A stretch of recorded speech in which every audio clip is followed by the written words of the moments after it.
Is it worth the effort taking cuttings at the end of summer or even in fall? That is the topic of this video. I'm Jelle, welcome to Growing Bonsai. Next to me I have this very nice big elm, which last year around October, November I pulled from a field, a grower's field. There is another video on this elm. Look at my channel after you've watched this if you want to know where this came from. What I did when I got this tree. Then I cut off all the roots, I cut off the main branches, I popped the roots into a big bucket of water and then I waited for 24 hours. 24 hours later I put the cuttings in substrate. I planted them deep so that at least 2/3 of the cutting was below the soil line. Then I put it all in the greenhouse waiting for spring to come. In May the first small buds started to appear. And even then I was concerned because the roots itself did not show anything. Now we are October. It is fall again, so it's been almost a year. Now what do these cuttings look like? Will the roots have grown leaves? Will the branches have grown roots? So the first batch are the roots that I potted up. And look at that. There is some growth. These are not all that happy. This is very happy. There's a lot of weeds. Let's get these out of the pot and let's look where are the roots which are healthy and pot them up individually.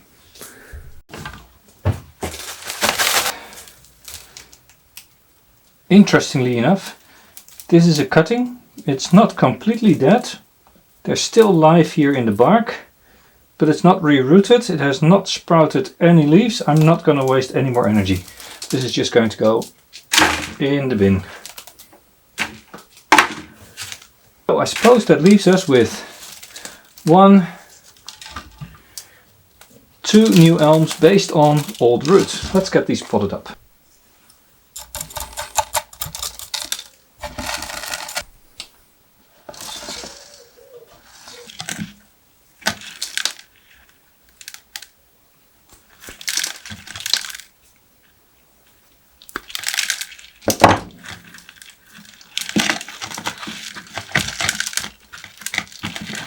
At this stage it's really about getting it potted up.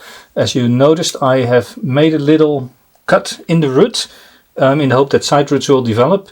I think the rest of the roots will easily support the tree as it is right now. So this root is dead, it can go. Leaving us with some good roots here. Yeah, not too bad, let's plant it up. So I looked back to see whether I actually explained what I did properly, and no, I did not. So these 2 that I have here were actually roots that I cut off the main plant and then planted up. And there I waited a long time until in the end 2 out of 5 or 6 grew leaves, re-rooted, and now they go back into the garden, and in springtime we'll see how strong they come back. This whole box of wild branches are actually just cut-offs that in last fall I cut off a plant that was almost dormant. They're now growing. I think they have roots. You know, some people say I am too crude with my plants. I don't know why they say that. If I say, oh look, they just have to come out. This one is probably dead. I don't see anything living here. No leaves. So I'm noticing a few things. One of the things to notice is that I did the rooting of these cuttings in pure pumice. You can tell here the substrate, it's pure white pumice. And the next thing that I am noticing is there is plenty of roots for most of these cuttings. As indicated, this one, no leaves, it is still green, but no roots. Let's get all of these apart, gently teasing. This one is growing, but I doubt there's any roots on it. Let's be careful. Does it have roots? A few here and there. I might give this one a little bit of a chance. 1, 2, 3, 4, 5, 6, 7 that have not created roots. This one, no roots, no leaves. This one goes in the bin. It has leaves, not really roots. Let's give this one a chance. So I've got 4 to be potted up. All in the same pot. Done. 1, 2, 3, 4, 5, 6, 7. How great is that? 7 of these rooted really well, and some of them, look at that, what an enormous trunk that is. In fact, I wonder if I could split this in 2. You see, There's living branches here that goes to the thick trunk, but here above there's roots. How about I separate this and I get 2 plants out of this? That'd be cool. Let's try that later on. This one. Lots of roots, lots of high roots. Does it have a lot of low roots? Yes, it has low roots. I'm going to remove the high roots. Let's take these off. The reason why I'm trimming them strongly now is because I'm not worried at all. This has a lot of foliage. I'm going to plant it up right now new, and it will root into the new pot with new roots at the spots that I want them and better taper on the roots that were there already. This is something you can do with elms. Many other species would not be very happy with you if you treated the roots like this, but this will give me a perfect nabari for on-growing. Look at that. This one is still too high, I can remove it. I can remove this one as well.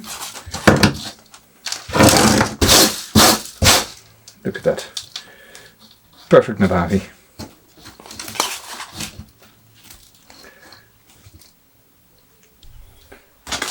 So I've prepared a pot. I've put some substrate in, the same substrate as I used for the rooting. And now I'm just going to plant this in this pot. And I'm going to use a 3-point tie down to hold it in place. So I'm going to have one wire going over. There we go. Now it is secure in the pot. I can organize the roots. Do this in a radial fashion now already, so they will grow into that spot.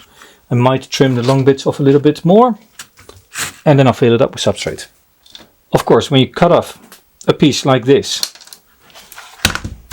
that I'm going to plant up.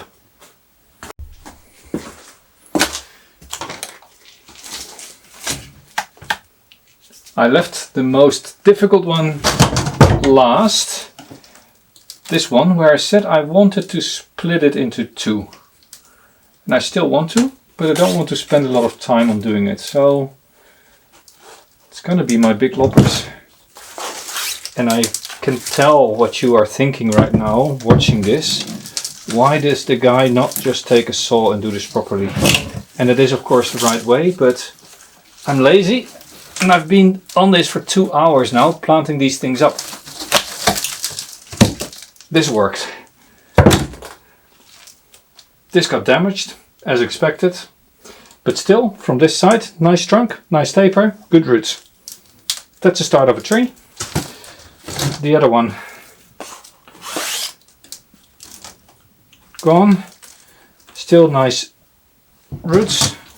Removing the high roots here, because I can see this as a triple trunk bonsai, just like others. So removing everything from the inside here. Of course, if you only have 1 cutting or 2 cuttings, you might want to take a little bit more care and do this with a little bit more reserve. Take proper tools. I just want this to get done. Right, I think most of the roots are gone that I want gone. Trim these back.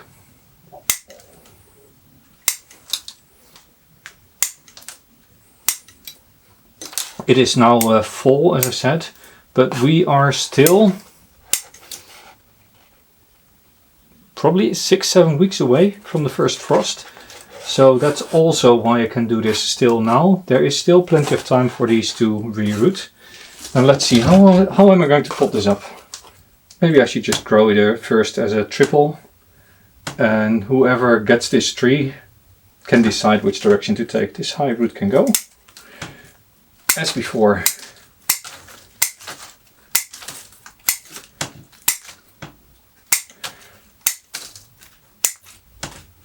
No need risking it whipping away in the wind. And of course, lots of roots removed, right? Nice little plant. Let's pot this up. 1, 2, 3, 4, 5, 6, 7, 8, 9, 10, 11, 12 pots. So that is 12 new pre-bonsai. If these all root, which I do expect, except for this one pot, these don't have roots. That's a great result, I would say, for just making sure that the things that you prune of an elm are planted up properly, left alone for a season, and you've got a table full of plants with which you can make people happy again. The answer to the question, can you root elm cuttings at the end of summer or the beginning of fall? The answer is yes. This is 1 year result. This was Growing Bonsai with Jelle. I'm Jelle. See you next time. Keep growing bonsai. Bye.